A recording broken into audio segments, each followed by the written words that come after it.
ఇప్పుడు ఫస్ట్ అయితే walk bill గురించి మాట్లాడదాం. అసలు అంటే ఏంటి, అది ఎప్పుడు స్టార్ట్ చేశారు, మనకి వచ్చిన కాంచి ఉందా లేకపోతే ఈ మధ్యలోనే తీసుకొచ్చారు? మన దేశంలో నుంచి ఎవరైతే ముస్లిమ్స్ విభజన అంటే ఇప్పుడు ఇండియా పాకిస్తాన్ ఏదైతే డివైడ్ అయిందో ఆ టైంలో ఇక్కడ ఉన్న ముస్లిమ్స్ అక్కడికి వెళ్ళిపోండి, అక్కడ ఉన్న హిందూస్ ఇక్కడికి రండి అని ఎప్పుడన్నా పార్టీషన్ టైంలో ఇక్కడ ఉన్న వాళ్ళందరూ ముస్లిమ్స్ పాకిస్తాన్కి వెళ్ళిపోయారు. అయితే మన్మోహన్ సింగ్ గారు అంటే ఆల్మోస్ట్ సోనియా గాంధీ, రాహుల్ గాంధీ ఏది చెప్తే పేపర్లో అది చదివేట ఆయన ఏం చేశారంటే ఔరంగజేబ్ ఇక్కడ గుర్రాలు కట్టుకున్నాడు, ఇది మాకు చెందినది అని వాళ్ళంటే మనం నోరు మూసుకొని కూర్చోవాలి. కాంగ్రెస్ పార్టీ నాయకులను అడుగుతున్నాను, లక్షల ఎకరాల భూమి ఈ రోజు వక్ఫ్ బోర్డులో ఉంటే మళ్ళీ మీరు ఎందుకు పేద ముస్లిమ్స్కి దాని గురించి ఆలోచించట్లేదు?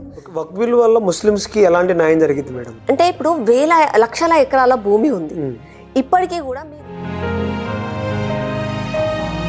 మరి తెలంగాణ ప్రభుత్వం ఎంత అన్యాయం జరుగుతుంటే ఉన్న గత ప్రభుత్వంలో ఉన్న వాళ్ళు కానీ ఇప్పుడున్న ప్రభుత్వం ఎందుకు మాట్లాడలేదు మేడం?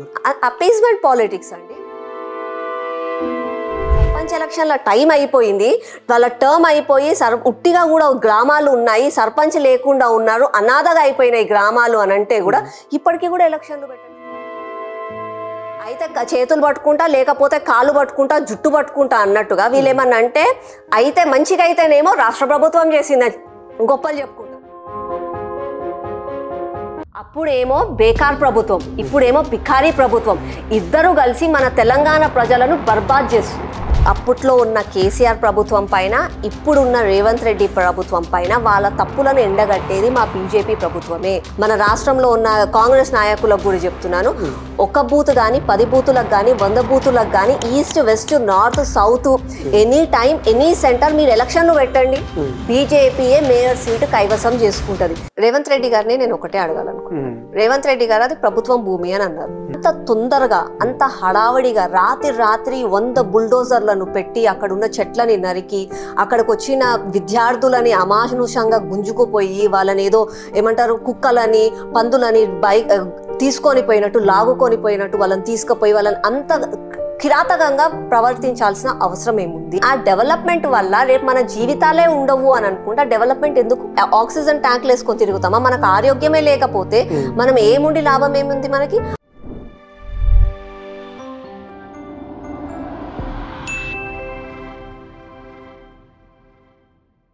హాయ్, హలో, నమస్తే, వెల్కమ్ టు కైజర్ న్యూస్. నేను వంశీ కృష్ణ. ఇప్పుడు ఎక్కువగా రాబోయే ఎన్నికల్లో కార్పొరేట్స్ ఎన్నికలు ఉన్నాయి, జిహెచ్ఎంస్ చాలా రకాలుగా ఉన్నాయి. సో కాంగ్రెస్ ప్రభుత్వం ఎలా ఉంది, బీఆర్ఎస్ ప్రభుత్వం ఎలా ఉంది, బీజేపీ ప్రభుత్వం ఎలా ఉంది, సో సెంట్రల్ నుంచి మనకి ఏమైనా వస్తున్నాయో రావట్లేదు. తర్వాత వాక్ బిల్ అని కూడా కొంచెం వైరల్గా మారింది. సో వీటితో మనతో మాట్లాడడానికి సరూర్ నగర్ బీజేపీ కార్పొరేటర్ శ్రీవాణి గారు ఉన్నారు. మేడం నమస్తే. మేడం నమస్తే, ఎలా ఉన్నారు మేడం? ఇప్పుడు ఫస్ట్ అయితే వాక్ బిల్ గురించి మాట్లాడదాం. మేడం మొన్న వచ్చిన తర్వాత ఫస్ట్ మీరే దాని గురించి మాట్లాడింది. అసలు అంటే ఏంటి, అది ఎప్పుడు స్టార్ట్ చేశారు, మనకి వచ్చిన కాంచి ఉందా లేకపోతే ఈ మధ్యలోనే తీసుకొచ్చారా? వక్ఫ్ బోర్డ్ అన్నది ముందు నుంచి ఉంది. దానికి కారణము సూత్రధారి జవహర్లాల్ నెహ్రూ. మన దేశంలో నుంచి ఎవరైతే ముస్లిమ్స్ విభజన అంటే ఇప్పుడు ఇండియా పాకిస్తాన్ ఏదైతే డివైడ్ అయిందో ఆ టైంలో ఇక్కడ ఉన్న ముస్లిమ్స్ అక్కడికి వెళ్ళిపోండి, అక్కడ ఉన్న హిందూస్ ఇక్కడికి రండి అని ఎప్పుడన్నా పార్టీషన్ టైంలో ఇక్కడ ఉన్న వాళ్ళందరూ ముస్లిమ్స్ పాకిస్తాన్కి వెళ్ళిపోయారు, కొంతమంది ఇక్కడే ఉండిపోయారు. అయితే వెళ్ళిపోయిన వాళ్ళ భూములు వాళ్ళు ఎవరైనా డొనేట్ చేయాలనుకున్నా ఏమన్నా చేయాలనుకున్నా వక్ఫ్ బోర్డ్ అనేది ఒకటి పెడదాము, దాంట్లో అది డొనేట్ చేసిన భూములన్నీ అందులోనే ఉంటాయి.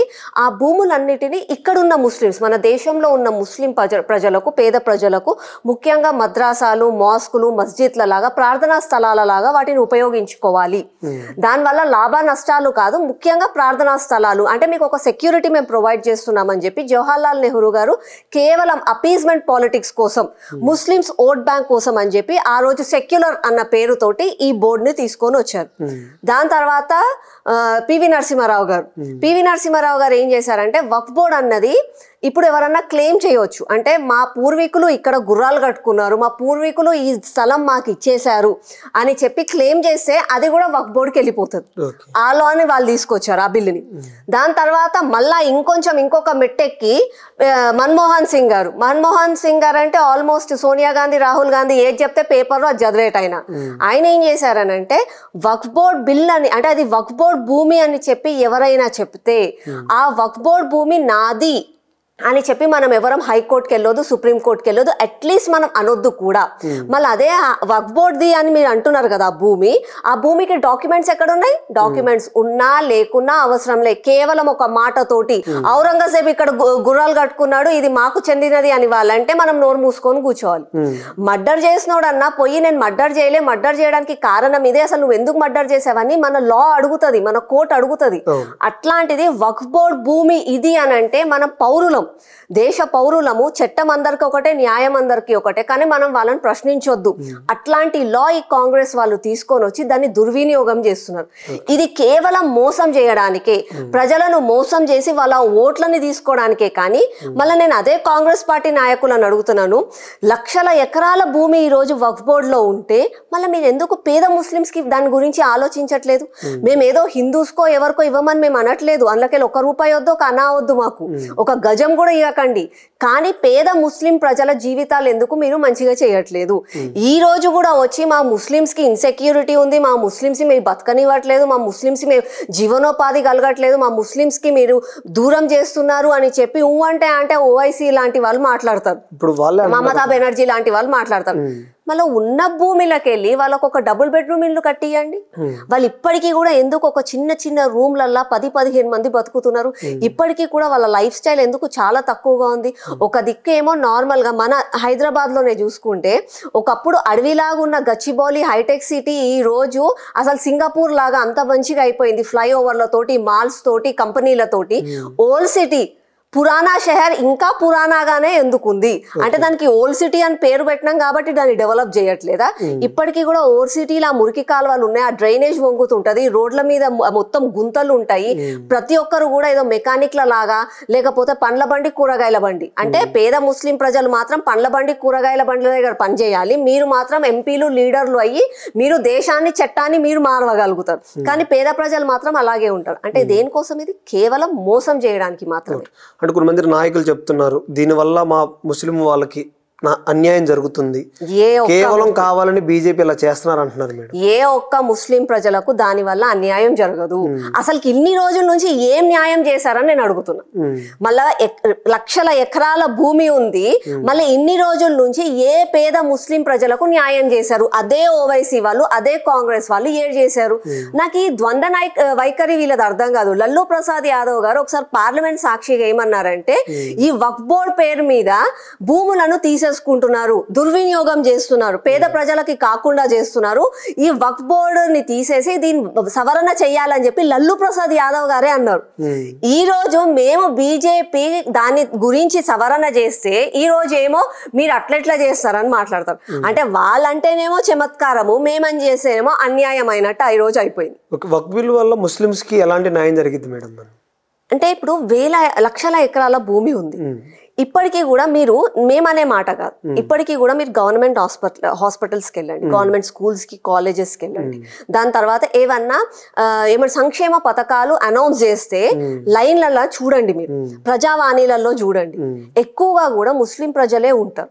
పాపం వాళ్ళే మాకు ఇండ్లు లేవు సరిగ్గా, మాకు డబుల్ బెడ్రూమ్ ఇల్లు ఇవ్వండి, మా పిల్లలకు చదువు కోసం లోన్లు ఇవ్వండి అని చెప్పో, లేకపోతే ముద్రా లోన్స్ అనో ఆ లోన్స్ అనో పాపం వాళ్ళే ఎక్కువగా తీసుకుంటారు. సరే ప్రభుత్వం ఇచ్చే సహాయత వాళ్ళకి ఇస్తుంది, కానీ మీ దగ్గర సొంతంగా అంతగానం భూమి ఉంది, నా ఒపీనియన్ లా లక్షల ఎకరాల భూమి ఉంది, మీరు కొన్ని డబుల్ బెడ్రూమ్ ఇల్లు కట్టండి, కాంప్లెక్స్లు కట్టండి. ఆ కాంప్లెక్స్ లకి ఓవైసీ పేరో ఎవరో ఒక లీడర్ పేరు, వాళ్ళ లీడర్ల పేరే పెట్టుకోండి, ఓవైసీ కాలనీ అని పెట్టుకోండి. కేవలం వాళ్ళ ప్రజలకే, వాళ్ళ సొంత కార్యకర్తలకి, వాళ్ళ సొంతంగా ఉన్న ముస్లిం పేద ప్రజలకే డబుల్ బెడ్రూమ్ ఇల్లు ఇవ్వండి. స్కూళ్ళు కట్టండి. ఎక్కడా చెరువులలో కబ్జా చేసేందుకు కడుతున్నావు స్కూల్? మళ్ళా ఆ ఉన్న భూమిలో స్కూల్ కట్టొచ్చు కదా, కాలేజ్ కట్టొచ్చు కదా, వాళ్ళకి మద్రాసాల చదువు చెప్పిస్తున్నావు. నువ్వు మంచిగా ఇంటర్నేషనల్ స్టాండర్డ్ లో ఇంటర్నేషనల్ సిలబస్ పెట్టి నువ్వేమో ఇంగ్లీష్ మాట్లాడతావు, పేద ప్రజలు ఎందుకు మాట్లాడొద్దు ఇంగ్లీష్? నువ్వేమో మొత్తము దేశవ్యాప్తంగా జరిగే రాజకీయాల గురించి, దేశవ్యాప్తంగా అన్ని విషయాలు ఓవైసీ మాట్లాడతారు, తెలివితో మాట్లాడతారు. పేద ప్రజలు ఎందుకు మాట్లాడొద్దు? ముస్లిమ్స్ వాళ్ళకి కూడా నాలెడ్జ్ వచ్చేటట్టుగా స్కూళ్ళు, కాలేజీలు కట్టండి, యూనివర్సిటీలు కట్టండి. అవన్నీ కాదంటే ఒక పెద్ద షాపింగ్ మాల్స్ కట్టండి, షాపింగ్ మాల్ కట్టి అందులో ఉద్యోగం వాళ్ళకే ఇవ్వండి, పేద ముస్లిం ప్రజలకే ఉద్యోగాలు ఇవ్వండి, పెద్ద పెద్ద థియేటర్లో ఏవో కట్టండి, వాళ్ళకే అన్ని చేయండి, ఆఫీసులు కట్టండి, సాఫ్ట్వేర్ కంపెనీస్ తెండి, పిల్లలను ఎడ్యుకేట్ చేయండి, అందులో వాళ్ళకే ఉద్యోగాలు ఇవ్వండి.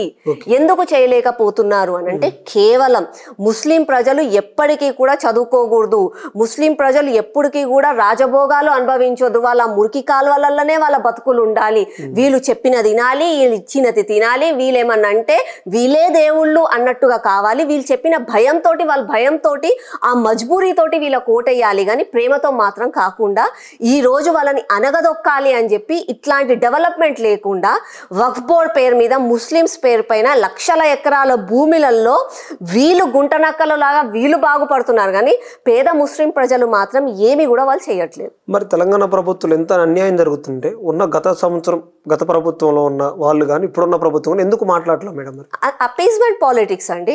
మన దేశంలో కంప్లీట్ గా సూడో సెక్యులర్ ఏమనంటే మేము సెక్యులరిజం రాజ్యాంగబద్ధంగా బిఆర్ అంబేద్కర్ రచించిన రాజ్యాంగబద్ధంగా మనం అందరం పౌరులం ఒకటే అని మాట్లాడే వాళ్ళు చట్టం న్యాయం ఒకటే అన్నప్పుడు మీరు ఓట్లకు వచ్చే వరకు ముస్లింలకి ఒక న్యాయం, హిందూస్ కి ఒక న్యాయం ఎందుకు చేస్తున్నారు అంటే ముస్లిం ప్రజలను అమాయకులను చేసి వాళ్ళని భయాందోళన పెట్టి అరే మీకు అదైపోతుంది మీకు ఇదైపోతుంది అని చెప్పి మాయమాటలు చెప్పి అలా ఓట్ల కోసం అలా చేస్తున్నారు. నేను ఇదే ప్రభుత్వాలని ఎవరైతే ఉన్నారో పార్టీస్ వాళ్ళందరినీ అడుగుతున్నాను, 370 ఆర్టికల్ కశ్మీర్ లో తెస్తే ఎవరు కూడా దాన్ని అంగీకరించలే. ఏమన్నారు, అట్లెట్లయితుంది మొత్తం ముస్లింస్ అందరు రోడ్ల మీదకి వస్తారు, పెద్ద అగ్నిగుండంలో దేశం మారిపోతుంది అన్నారు. ఎక్కడ మారింది? అందరం సంతోషంగా ఉన్నాం. 370 ఆర్టికల్ అయింది, ఆడ నేషనల్ యాంథమ్ పాడుతున్నారు, అక్కడ 15th ఆగస్టు, జనవరి 26 రంజాన్, దీపావళి, శ్రీరామనవమి అన్ని చేసుకుంటున్నారు వాళ్ళు. అక్కడ ఏమి గొడవలు కాలేదే. కేవలం వీళ్ళు మాత్రమే ఎక్కడ వీళ్ళ ఓట్ బ్యాంక్ పోతుందో అని చెప్పి మాటలు. సిఏఏ చట్టం వచ్చిన తర్వాత సిటిజన్షిప్ తీసేస్తారు, మేము ముస్లింస్ లోకి వెళ్ళి సిటిజన్షిప్ తీసేసి మనం దేశం నుంచి తరిమేస్తారు అని అన్నారు. ఎవరిని తరిమేశాం? ఎవరిని తరమలేదే. వాళ్ళంతలా వాళ్ళు రోజుకి 5 సార్లు నమాజ్ చేసుకుంటున్నారు, వాళ్ళంతలా వాళ్ళు ర్యాలీలు తీసుకుంటున్నారు, రంజాన్ చేసుకుంటున్నారు. మొన్న రంజాన్ అయినప్పుడు రోడ్ల మీద హలీం బట్టీలు పెట్టినారు, హలీం అమ్ముకున్నారు, బిర్యానీలు అమ్ముకుంటున్నారు, హ్యాపీగా ఉన్నారు వాళ్ళు. దాని తర్వాత ట్రిపుల్ తలాక్ విషయంలో అరే మీరు ట్రిపుల్ తలాక్ ఎట్లా చేస్తారు, మా చట్టంలా మాకు ఎంతమందిని అంటే అంతమందిని పెళ్లి చేసుకోవాలని ఉంది అది అంటే ఈ రోజు మహిళలు స్వాగతించారా లేదా? మహిళలు ఏమన్నారు, మాకు అన్యాయం జరుగుతుంది, నరేంద్ర మోదీ గారు న్యాయం చేశారు అని చెప్పి వాళ్ళు ఆనందంగా ఉన్నారు. ఎవరికి ఏమీ కాలేదు, ఏ రోడ్ల మీద ర్యాలీలు జరగలేదు. మొన్న వక్ఫ్ బిల్ అన్నప్పుడు కూడా వక్ఫ్ బిల్ చేసే మేము ఒప్పుకోము, ముస్లిం ప్రజలు ఒప్పుకోరు అని చెప్పి పేపర్లు జింపేశాడు. ఈ రోజు ముస్లిం ప్రజలే స్వాగతిస్తున్నారు, ముస్లిం ప్రజలే ఆనందంగా ఉన్నారు. కేవలం ఓవైసీ లాంటి వాళ్ళు, మమతా బెనర్జీ లాంటి వాళ్ళు, స్టాలిన్ లాంటి వాళ్ళు ఎక్కడ నా ఓట్లు పోతాయా, ఎక్కడ ముస్లిం ప్రజలు మంచిగా వివేకులు అవుతారు, రేపు వాళ్ళు వచ్చి నన్ను ప్రశ్నిస్తారు, వాళ్ళు ప్రశ్నించే స్థాయికి నరేంద్ర మోదీ గారు తీసుకొస్తున్నారు, అది జరగొద్దు, వాళ్ళు ఎప్పటికీ కూడా మేము చెప్పు చేతులలోనే వాళ్ళు బతకాలి అన్నట్టుగా వీళ్ళు ఇలా ప్రవర్తిస్తున్నారు. Okay madam, right. అయితే ఇప్పుడు రాబోయే ఎన్నికల్లో జిహెచ్ఎంసీ ఎన్నికలు ఉన్నాయి. సో మరి బీజేపీ వ్యూహం ఎలా ఉండబోతుంది? మరి రెండు పార్టీలో కూడా మీరు విన్నట్టు రెండు పార్టీలు అసలు ఎక్కడున్నాయి మన దగ్గర, బీజేపీ ఒక్కటే నిలబడుతుందని చెప్పారు. సో ఈ రెండు మరి ఎలా ఉండబోతుంది మరి బీజేపీది? ఆల్రెడీ మా రాష్ట్ర పార్టీ అలాగే అధిష్టానం జాతీయ పార్టీ అందరూ కూడా మాకు sarpanch elections, MPTC elections, general body elections ఏవైతే జరుగుతున్నాయో వాటి కోసం మీరు ప్రిపరేషన్స్లో ఉండాలి అని చెప్పి మాకు చెప్పడం జరిగింది. మాకు ఆల్రెడీ బూత్ స్థాయి కార్యకర్తల నుంచి కూడా రేపు ఎలక్షన్స్ అంటే రేపటికి కూడా మేము తయారై ఉన్నాం. కానీ చెప్పాలి అని అంటే అసలుకి నేను మీ ద్వారా రేవంత్ రెడ్డి కాంగ్రెస్ ప్రభుత్వాన్ని అడుగుతున్నాను, అసలు నిజంగా కూడా దమ్ము ఉంటే ఎలక్షన్స్ పెట్టమని నేను అంటున్నాను. వాళ్ళు అధికారంలోకి వచ్చి దాదాపుగా 15 నెలలు అవుతుంది. లోకల్ బాడీ ఎలక్షన్స్ ఇంతవరకు పెట్టలేదు. ఎప్పుడైనా చూడండి మీరు, మన స్వాతంత్రం వచ్చిన తర్వాత నుంచి ఏ రాష్ట్రంలో అయితే ఏ పార్టీ అధికారంలోకి వస్తుందో ఆ పార్టీ కార్యకర్తలకు అందరికీ న్యాయం చేయాలని చెప్పి ఫస్ట్ చైర్మన్ పోస్టులు అని చెప్పి నామినేటెడ్ పోస్టులు ఇస్తారు, ఎంపీలు ఎమ్మెల్యే టికెట్లు ఇస్తారు, దాని తర్వాత సర్పంచ్, ఎంపీటీసీ, జెడ్పీటీసీ, ప్రతి ఒక్క కార్యకర్త వాళ్ళే గెలవాలి, వాళ్ళ బలం చూయించుకోవాలి అని చెప్పి వాళ్ళు తొందరపడతారు. అట్లాంటిది ఇన్ని నెలలు అయినా సరే సర్పంచ్ ఎలక్షన్ల టైం అయిపోయింది, వాళ్ళ టర్మ్ అయిపోయి ఉట్టిగా కూడా గ్రామాలు ఉన్నాయి, సర్పంచ్ లేకుండా ఉన్నారు, అనాథగా అయిపోయినాయి గ్రామాలు అని అంటే కూడా ఇప్పటికీ కూడా ఎలక్షన్లు పెట్టట్లేదు. ఎందుకని మేడం? భయం. ఎక్కడ ఓటు అడగాలి? ఇప్పుడు వాళ్ళు సర్పంచ్ ఎలక్షన్లు పెట్టినా ఏ ఎలక్షన్లు పెట్టినా కాంగ్రెస్ పార్టీ నాయకులు కార్యకర్తలు పోయి ఓట్లు అడగాలి. ఓటు అడిగినప్పుడు మేము ప్రతిపక్షంలో ఉన్న బీజేపీ అననవసరం లేదు, ప్రజలే నా మహిళలు వచ్చి అడుగుతారు, నాకు ఇస్తా అన్న 2500 ఏమైనాయి, మాకు పెన్షన్లు పెంచుతాను 4000 ఏమైనాయి, రైతులు వచ్చేసి 15000 ఏమైనాయి, రుణమాఫీ ఏమైంది అని అడుగుతారు. నిరుద్యోగులు వచ్చేసి నిరుద్యోగ భృతి ఎక్కడ ఉంది అని అంటారు. పెళ్ళైన ఆడపిల్లలు వచ్చేసి మాకు పిల్లలు కూడా పుట్టిండ్రు, మాకు ఇంకా తులం బంగారం ఇయ్యలే నువ్వు అని అంటారు. ఆడపిల్లలు కాలేజీకి స్కూల్లో పోయేటోళ్ళు వాళ్ళు వచ్చేసి మాకు స్కూటీలు ఇస్తావు అన్నావు, స్కూటీలు ఎక్కడ పోయినాయి అని అంటారు. ఇన్ని అడిగితే వాళ్ళు ఏం చేసుకుంటారు? వాళ్ళకి కనీసం చెప్పడానికి సమాధానం లేదు. రేవంత్ రెడ్డికి అసలు ఏం జరుగుతుందో అర్థమైతలేదు రాష్ట్రంలో. అలా కార్యకర్తలు పోయి ఏం సమాధానం చెప్తారు? ఓటయ్యమ్మా అని ఏం మొహంతో పెట్టుకొని అడుగుతారు. కాబట్టి ప్రజల మధ్యలోకి పోవాలంటేనే భయంతో డైవర్షన్ పాలిటిక్స్. మొన్నటి వరకు సిటీలోనేమో హైడ్రా బుల్డోజర్ తీసుకొచ్చేసి హైడ్రా పేరు మీద ఇల్లు కూలగొట్టేసిండు. అప్పుడు ప్రజలందరూ ఏమైపోయారు, అమ్మో నేను ఈ 2500 ఏడు అడుగుతా, నా ఇల్లు ఉంటుందో లేదో అని చెప్పి భయాందోళన పడిపోయినారు. దాని తర్వాత ఏం చేసిండు, కులగణన అని అన్నాడు. కులగణన అని చెప్పి 60 క్వశ్చన్లు తీసుకొచ్చి ఇంట్లో కూర్చొని నీ దగ్గర ఫ్రిడ్జ్ ఉందా, టీవీ ఉందా, బస్సు ఉందా, బైక్ ఉందా, నీ ఇంట్లో ఏమంటారు సోఫా ఉందా, కార్ ఉందా, ఇవన్నీ లిస్ట్ అడిగే వరకు అలా అనుకున్నారు. అమ్మ ఇన్ని వివరాలు అడుగుతున్నారు, నేను 4000 అడిగితే నన్ను ఉన్న వివరాలు అన్ని తీసుకొని నాకు వచ్చేవి కూడా గుంజుకుంటాడో ఏమో, నాకెందుకు అని చెప్పి ప్రజలందరూ భయపడ్డారు. దాని తర్వాత రేషన్ కార్డులు ఇస్తారని అన్నారు. దాని తర్వాత ఇందిరమ్మ ఇల్లు ఇస్తానన్నారు. అట్లా ఆ పేరు ఈ పేరు పెట్టి ప్రజలని రోడ్ల మీదకి, ఇంట్లో ఉన్న ప్రజలను రోడ్ల మీదకి తీసుకొచ్చి ఎంఆర్ఓ ఆఫీస్ ముందల, మీ సేవ ఆఫీస్ ముందల తిప్పుతున్నాడే కానీ ప్రజలకు న్యాయం చేయట్లే. ప్రజలు అడిగితే ఆయన దగ్గర సమాధానం లేదు. కాబట్టి ఎలక్షన్లు పెట్టండి. కులగణన చేయడం కరెక్ట్ అంటారా రాంగ్ అంటారా? నేను కులగణన రాంగ్ అనను, కరెక్ట్ అనను. కులగణన చేయడం వల్ల లాభం ఎవరికి? కులగణన చేసి ప్రజలకు న్యాయం చేస్తే దానివల్ల ఏదన్నా ప్రయోజనం ఉంటుంది. కులగణన చేసి నువ్వు లాభం పొందాలి, నువ్వు చేయాలి అని అనుకుంటే అది తప్పు. ఒకప్పుడు ఈ కాంగ్రెస్ నాయకులకు వచ్చిందే ఇది. ఒకప్పుడు స్వాతంత్రం అప్పుడు ఈయన జవహర్లాల్ నెహ్రూ ఏమో నేను ప్రధానమంత్రి కావాలని చెప్పి, అక్కడ జిన్నా ఆయన ప్రధానమంత్రి కావాలని చెప్పి దేశాన్నే విభజించారు. అంటే ఒక తల్లి ఉంటే ఆ కొడుకుకి కావాలి ఈ కొడుకుకి కావాలని చెప్పి తల్లిని సగంలో జీల్చినట్టు ఈ చెయ్యి ఒకరు ఆ చెయ్యి ఒకరు గుంజుకొని ఈ రోజు తల్లిని అన్యాయం చేసిండ్రు. అట్లాంటిది మళ్ళీ ఇయ్యాల. ఆ రోజు డివైడ్ అండ్ పాలిటిక్స్, హిందూ ముస్లిం పేర్ల పైన వీళ్ళు కూర్చున్నారు. 60 సంవత్సరాలు కుర్చీలో కూర్చున్నారు కాంగ్రెస్ వాళ్ళు. ఇప్పుడు మన రాష్ట్రంలో అధికారంలోకి వచ్చినాక వాళ్ళకి అర్థమైపోయింది గెలవంగానే, మేము ఇచ్చిన హామీలు మేము నెరవేర్చలేము, ఏదో ప్రజలు కేసీఆర్ వద్దన్న కోపంతో ఆ సమయంలో ఇక్కడ బీజేపీకి ఓటు వేయలేక, ఆ సమయంలో మేము పార్టీ కొంచెం స్ట్రాంగ్గా లేక ఏదో అడ్డిమారి గుడ్డిలో అంటారు కదా, ఆ టైంలో వీళ్ళు గెలిచి ముఖ్యమంత్రి అయ్యాను, మళ్ళీ వచ్చేది లేదు పెట్టేది లేదు. ఈసారి ఏదో అదృష్టంతో నేను గెలిచిన లక్ తోటి మళ్ళీ వచ్చేది లేదు పెట్టేది లేదు. కాబట్టి ఉన్నన్ని రోజులు తినాలి, అప్పులు చేయాలి, లేకపోతే ఏమైనా భూములు ఉంటే అమ్ముకోవాలి, ప్రజలకు అన్యాయం చేయాలి. కానీ ప్రజలని మళ్ళా మాయ పెట్టాలి, ప్రజలలోనే గొడవలు పెట్టాలి, ప్రజలలోనే ఒక సెంటిమెంట్ రగిలించాలి అని చెప్పి కులగణన. అంటే నా కులం ఎక్కువ, నీ కులం ఎక్కువ, నా వాళ్ళు ఎక్కువ, నేను ఓట్లేస్తున్నా నాకు అన్యాయం అవుతుంది అని చెప్పి ప్రజలలోనే ఒక కన్ఫ్యూజన్ క్రియేట్ చేయాలని చెప్పి ఈ కులగణన అని చెప్పి చెప్తున్నాడు. కానీ కులగణన వల్ల ప్రయోజనం ఎవ్వరికి? రేవంత్ రెడ్డి గారు చెప్పాలి. Okay right. ఇప్పుడు గత 1 వీక్ నుంచి చూస్తే రేషన్ బియ్యం, సన్న బియ్యం ఇస్తున్నారని చెప్తున్నారు. సో రాష్ట్ర ప్రభుత్వం వీళ్ళు అంటున్నారు, సెంట్రల్ అని మీరు అంటున్నారు.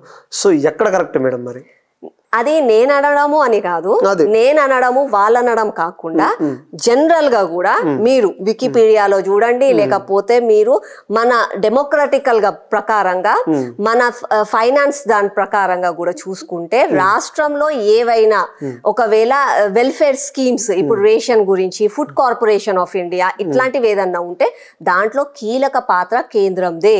ఓకే, రాష్ట్రంలో ఎలాంటి వెల్ఫేర్ స్కీమ్స్ చేసినా అందులో వాళ్ళ భాగం ఉంటుంది, కేంద్రం భాగం ఉంటుంది. దాంతో పాటుగా ప్రాజెక్ట్స్, ఇప్పుడు ఇరిగేషన్ ప్రాజెక్ట్సే కానీ, రోడ్సే కానీ, రైల్వేసే కానీ, ఎయిర్పోర్ట్సే కానీ ఇట్లాంటివి ఏది చేసినా కూడా రాష్ట్రంతో పాటు కేంద్ర ప్రభుత్వం బాధ్యత ఉంటది. అది నిజం.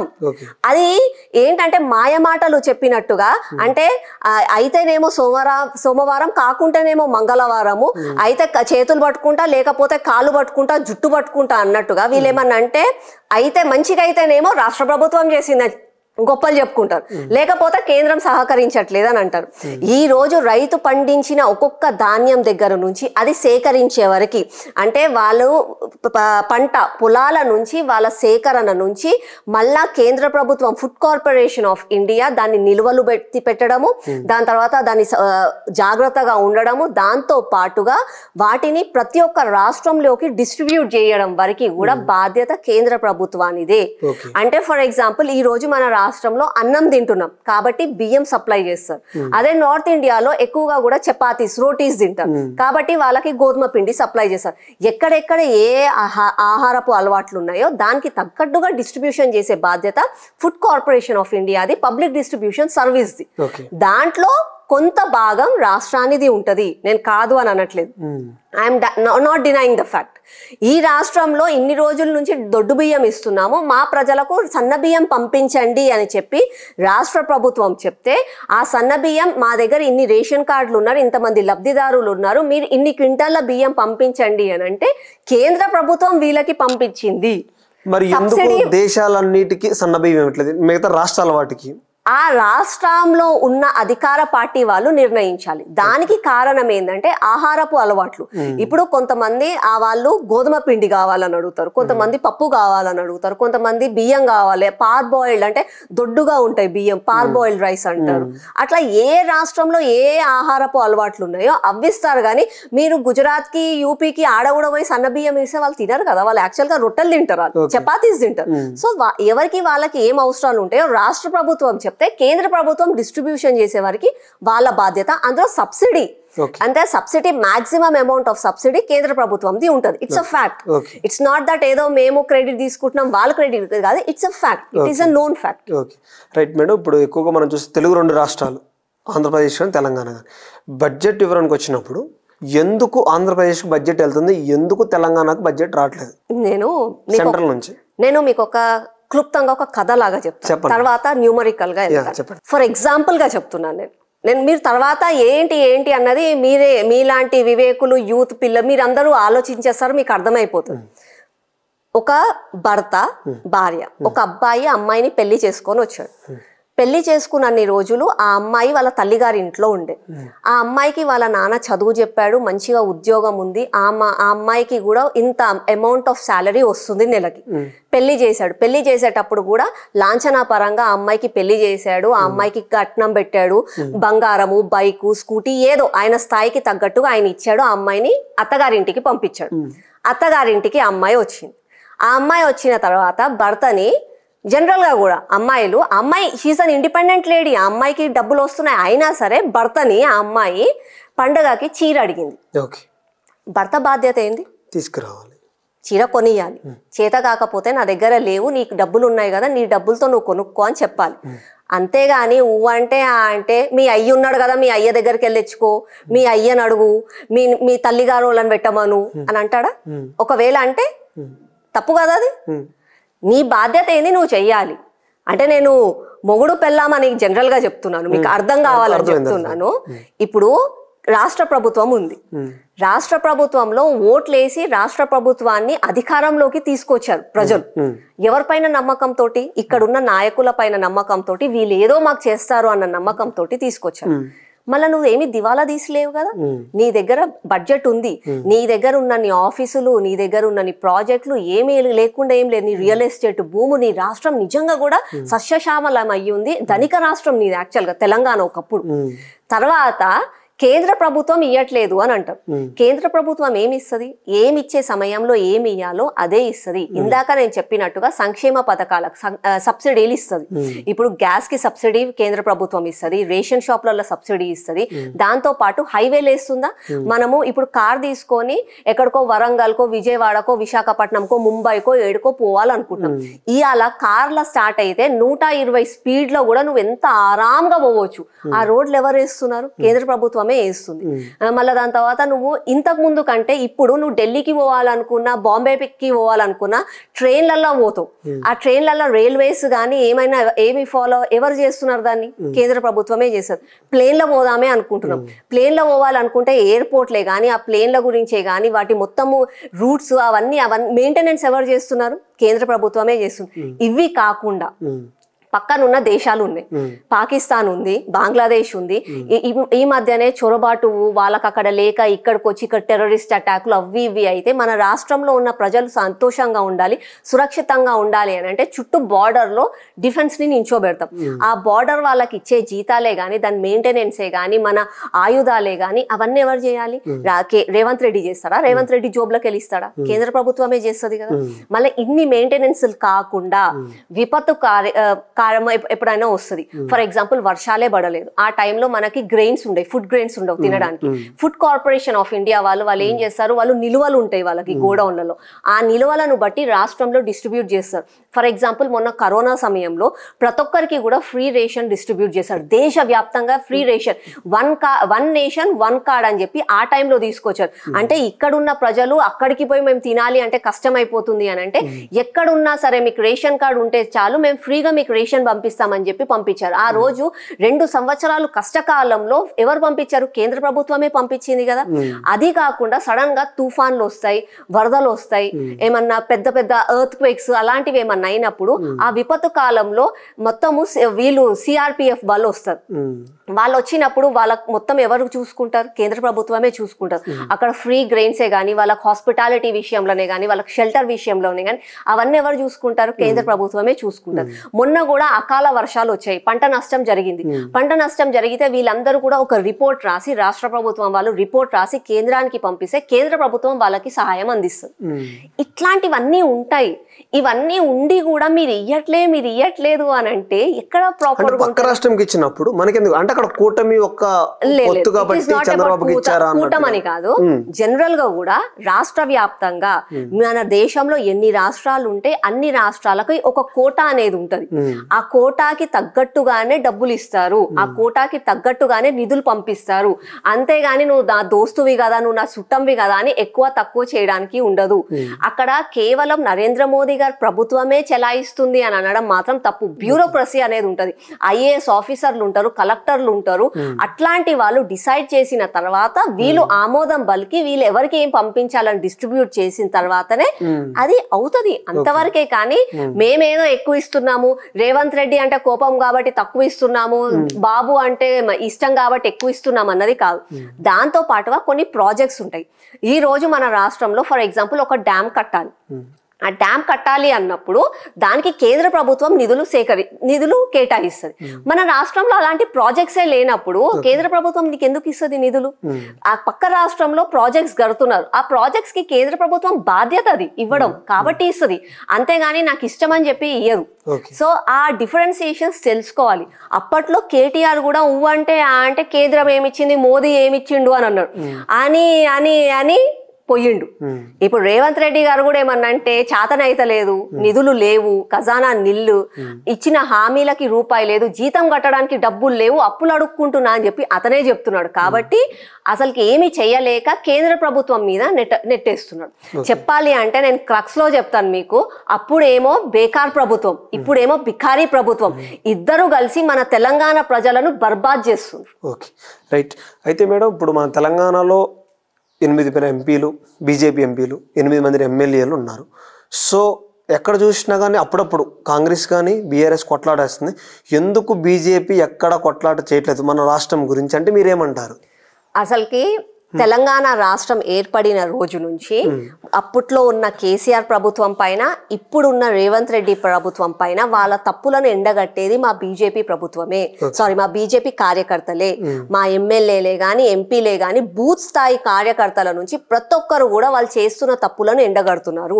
ఈ రోజు కేసీఆర్ గారు ఫామ్ హౌస్ కి పరిమితం అయ్యారు అంటే దానికి కారణం మా బీజేపీని. ఇది నేను చాలా గ్రాండ్ గా, చాలా ప్రౌడ్ గా నేను చెప్పగలుగుతాను. ఎందుకు అని అంటే ఆ రోజు అసలు కాంగ్రెస్ పార్టీ వాళ్ళు ఎక్కడున్నారు? కాంగ్రెసే లేదు. కాంగ్రెస్ నాయకులు అందరూ టీఆర్ఎస్ కండువాలు కప్పుకొని అందులో ఉన్న వాళ్ళే. అసలు కాంగ్రెస్ నాయకులు లేరు, కార్యకర్తలు లేరు.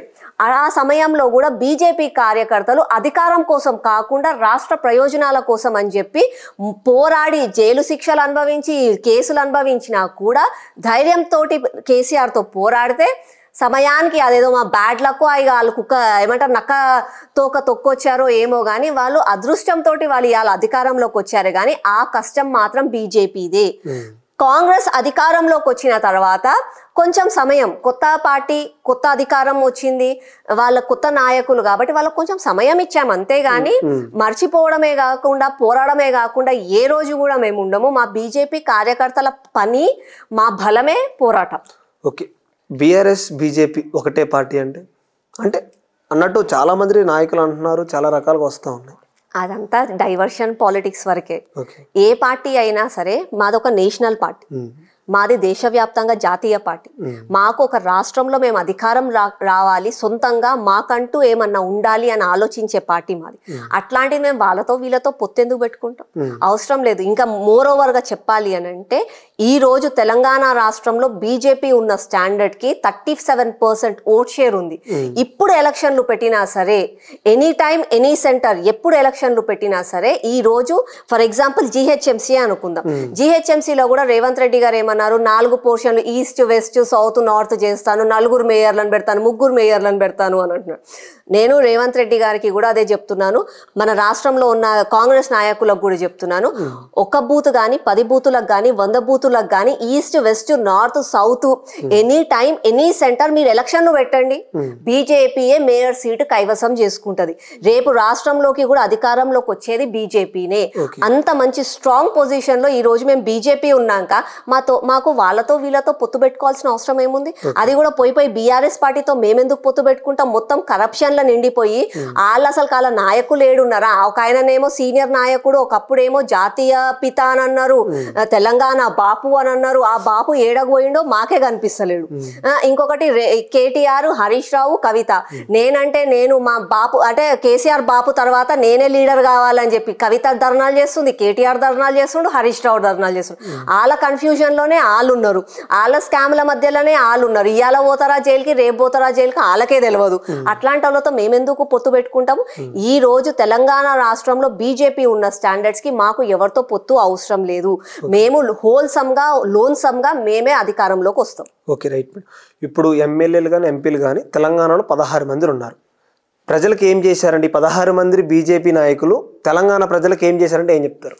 ఏం చేయలేదు. ఫస్ట్ ఆఫ్ ఆల్ చెప్పండి, ఏం చేశారంటే చెప్పండి. వాళ్ళ బాధ్యత ఉన్నారు మన దగ్గర. వాళ్ళ బాధ్యత పరంగా వాళ్ళు చేసే పరిధిలో, వాళ్ళు ఏ పరిధి అయితే వాళ్ళు పని చేయాలో ఆ పరిధిలో వాళ్ళు 100% ప్రజలకు న్యాయం చేస్తున్నారు. ఓకే, ఎందుకు క్వశ్చన్ ఎందుకు అడిగానంటే మేడం, గతంలో ఇద్దరు రేవంత్ రెడ్డి గారు మాట్లాడారు, 2 మంత్రులు ఉన్నారు, వాళ్ళు ఏం చేశారని క్వశ్చన్ చేశారు. వాళ్ళు ఏమనంటే ఒకటే డైలాగ్ కొడతారంటే, నేను ఇందాక మీకు ఒక ఎగ్జాంపుల్ చెప్పినట్టుగా ఏమనంటే, మీరు బీజేపీ ఎంపీలు కదా, కేంద్రం నుంచి ఏం తెచ్చిండ్రు అని అంటాడు.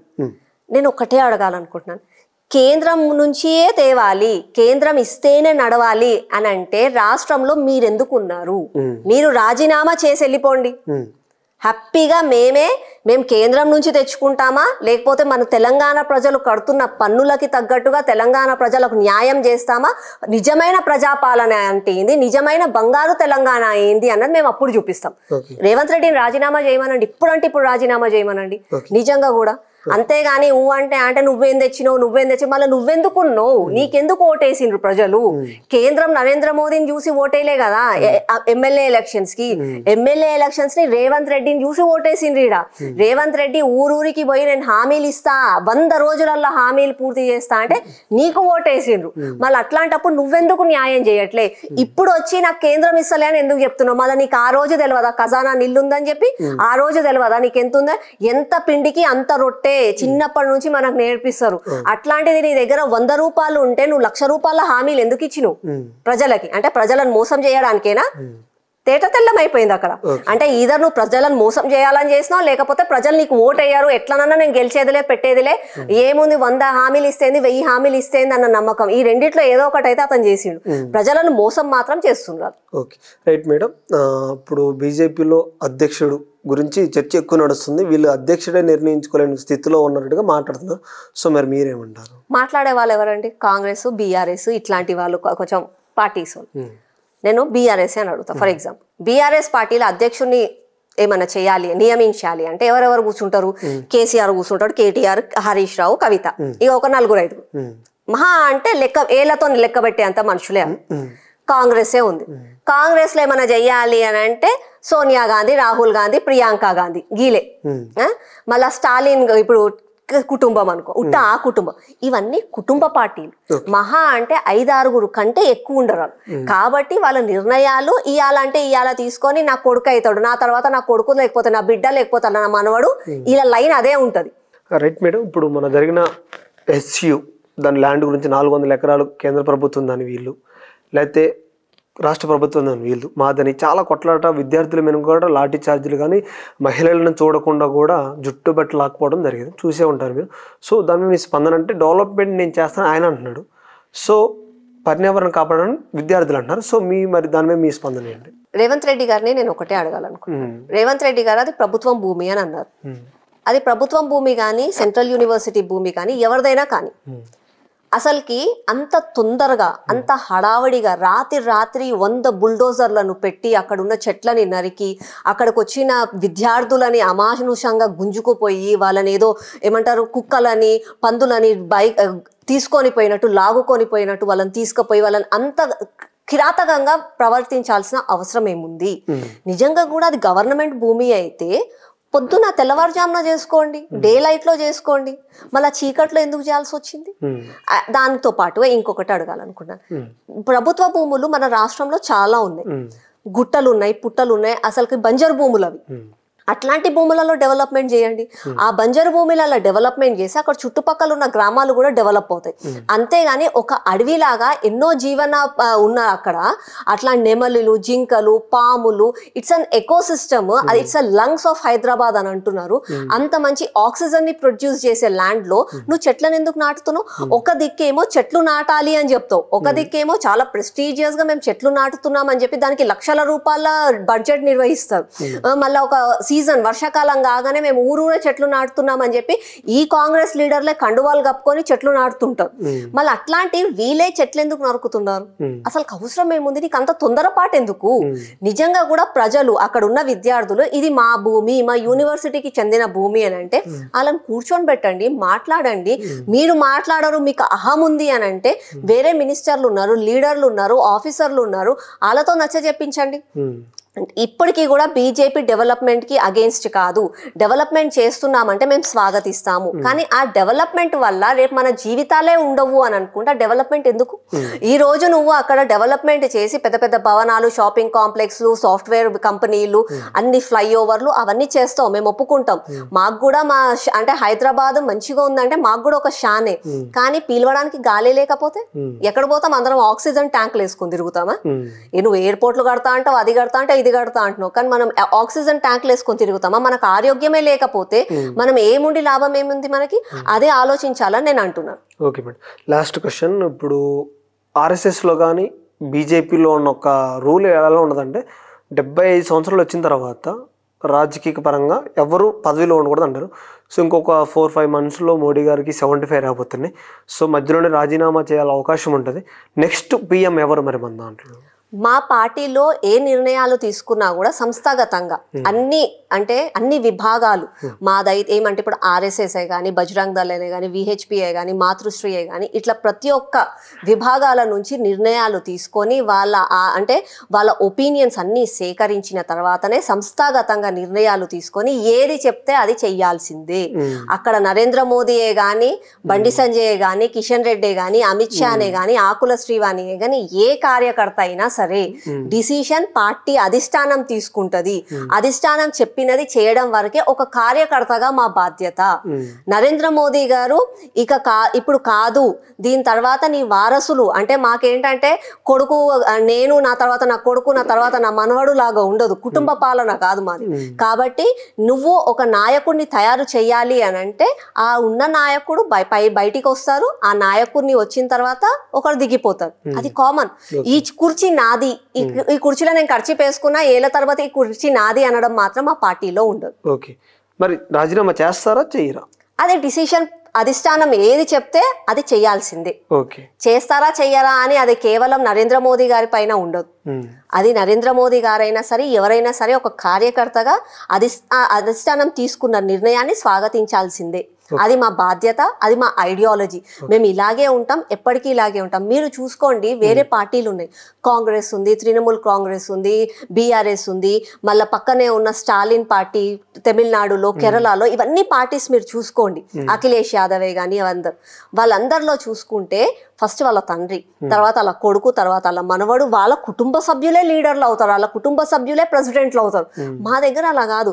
వాజ్పేయి గారు, అద్వానీ గారు అసలుకి మమ్మల్ని లీడర్స్ చెప్పాలి అని అంటే we are a hub, we are a manufacturing of leaders. నిజంగా నాయకులను తయారు చేసేదే మా బీజేపీ పార్టీ.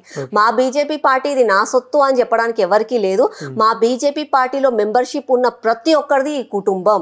ప్రతి ఒక్కరు కూడా వాళ్ళ నిర్ణయాలని మేము తీసుకుంటాము, స్వాగతిస్తాము. వాళ్ళు ఏది చెప్పినా కూడా ఓపెన్ గా కూడా ఈజీగా వాళ్ళు ఒపీనియన్స్ చెప్పుకోవచ్చు. ఓకే మేడం, ఇప్పుడు ఏపీలో చూసుకున్నట్టు కూటమి కంబైన్డ్గా చేశారు పోటీ. సో నెక్స్ట్ వచ్చే ఎన్నికల్లో ఇక్కడ కూడా అదే కూటమి ఇక్కడ పోటీ చేసే అవకాశం ఉందా? అవసరం లేదు. ప్రస్తుతానికైతే అంతవరకు మేమేమి ఆలోచించలేదు. ప్రస్తుతానికి మన తెలంగాణ రాష్ట్రంలో మా బీజేపీ ఓట్ షేర్ని చూసుకుంటే మాకు ఎలక్షన్స్ ఇయ్యాల కాదు, రేపు పెట్టినా సరే మేము అధికారంలోకి వచ్చే సత్తా మాకుంది. గత 40 సంవత్సరాల నుంచి బీజేపీ కండువా మోసిన ప్రతి ఒక్క కార్యకర్తకి కూడా ఆ గెలుస్తాము అన్న ఆశ ఉంది, ఆ నమ్మకం ఉంది.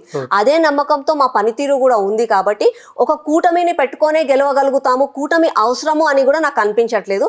సింగిల్ గా హోల్సమ్ గా మా బీజేపీ అధికారంలోకి వస్తుంది కాబట్టి కూటమి పెట్టుకోమని నేను అనుకుంటున్నాను. Okay madam, thank you so much madam. ఈ టైం అడగంగానే ఇంటర్వ్యూ ఇచ్చినందుకు థ్యాంక్ యూ.